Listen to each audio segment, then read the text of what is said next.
اطلالتك مع بيسان اثارت الجدل مثل عادة، اكد الجمهور على علاقة الحب. شفت فيديو عم نحكي بشكل طبيعي، العالم تقول انه شوفوا كيف عم يطلعوا، اي شيء طبيعي. الفانز دائما عندهم تخيلاتهم ببالهم.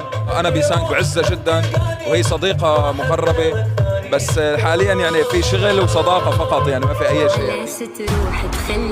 هجوم بين فانز فؤاد وبيسان والشامي بعده مقلع، بس نحكي معكم كل واحد بيقول لا ما في شيء ونحن اصدقاء، بس الجمهور بعده شاكك بالموضوع. انا بيني وبين ولد الزلمه ما في اي شيء، بالعكس في محبه. انا بعزه وبحترمه جدا وبتمنى له كل الخير وكل التوفيق بمسيرته وبكل شيء بيختاره. انا وياه في بيناتنا خبز وملح. عيونك عم قاتل وانت عيونك تقتلني. شو موضوع الثري ان وان؟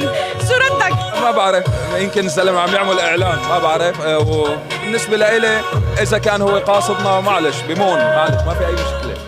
خلي فانزاته يروقونا شوي، لانه انا جو المشاكل مالي فيه، ونحن جايين نعمل فن وترفيه، نحن ما لنا جايين ساحه حرب وصياعه. في تواصل من بعد كل هيك صوعة فانز؟ من فتره قريبه كنا عم نحكي انا وياه مع بعض. وبرجع بقول لك ان كان فنيا في بعد، فهالشيء ما بيعني انه على الشخص تحت الطاوله ما حدا بيعرف شو عم يصير.